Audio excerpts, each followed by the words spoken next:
What are your goals for the future of the club and how will you ensure that these goals will be reached? Our primary goal for the future of the club is to strengthen connections within SDSU VSA, such as the connections between faculty, alumni, executive board, general body members, and other AAPI organizations. With this goal, we aim to create a stronger foundation for the upcoming boards to lead and for general body members to engage with. As mentioned during her speech, this time of global pandemic is unprecedented, and our lives, at least for the next few months, will not return to the absolute normal. Therefore, we believe that it is necessary to restructure a part of the current organization of VSA to better adapt to these situations. Our term faced many conflicts with our major events.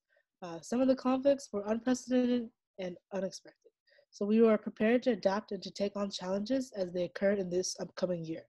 To ensure that these goals will be reached, we would start by building and strengthening relationships between board members.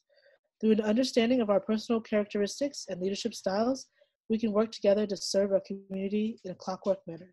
This initial step is crucial to maintaining connection throughout our whole student organization. There is a task that must be delegated that is not specifically in anyone's bylaws, and no one steps up to do it. What will you do next? Each position on our executive board includes the bylaw shall perform any additional duties as delegated by the board. With this bylaw, we hope for our board to step up to the responsibilities outside of their explicitly stated bylaws. Before we delegate the task, we would convey the importance and purpose of the task to the executive board to help reaffirm our mission as an organization in carrying out this particular task. We would encourage someone to take ownership of this responsibility that most aligns with their roles and duties, but does not necessarily mean that they take on this job alone. Each task would and should come with support from the executive board. However, if no one is able to step up to the task that must be delegated, the role of two presidents would allow the capacity for one of the two presidents to take on the responsibility, with the support of the other, to provide quality work. This method also ensures that individual board members are not overwhelmed with their BSA or personal workloads. While resolving an issue with the board, how will you ensure that everyone's voice is heard while reaching a conclusion? Before the school year begins, we will focus on building connections between board members, especially in regards to trust and awareness. We will set group agreements for the term that will help us to lead with intention and remind us why we chose to serve our community.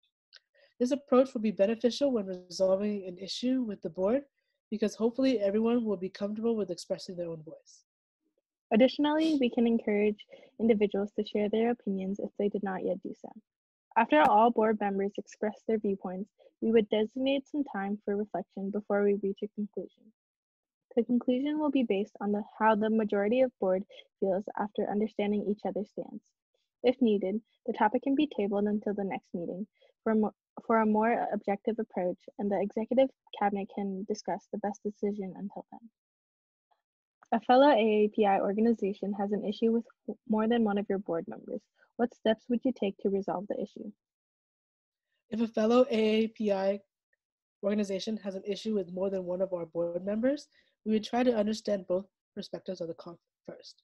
Um, First, from our prospective board members, then with the AAPI organization. If the issue at hand seems more personal than organization related, we would encourage them to reflect on the importance of the issue and how it has affected their leadership and involvement on campus. If there is a deeper rooted problem, we would like for our board to understand the situation to prevent rumors or any misunderstandings. Then we plan for both parties involved and their respective president to meet and come to an understanding and determine the best course of action to prevent any further conflicts. We understand as leaders that not everyone is compatible with different leadership types, and if the problem persists, we as SDSU VSA are hopeful to continue to do good work in our community while trying to support other AAPI organizations. If the fall semester was moved online, what steps would you take to prepare for the upcoming semester? First and foremost, we understand how difficult it will be to engage our community in the same way as before. However, going back to our primary goal of connections, we want to ensure with our utmost capacity and time that we continue to support each other and strengthen our organization moving forward. If fall semester was moved online, we would first communicate with our board to figure out our own personal stances on the scenario. From there, we would collaborate and plan how we will transition our main events online.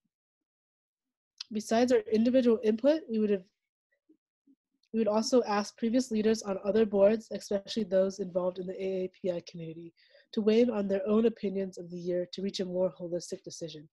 Similarly, we will reevaluate our own bylaws and responsibilities to determine how we can best serve SDSU VSA virtually.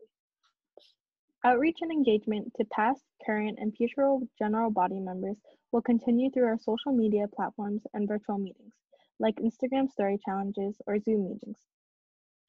Thank you. We miss you all a lot. We hope you have fun watching the rest of the videos.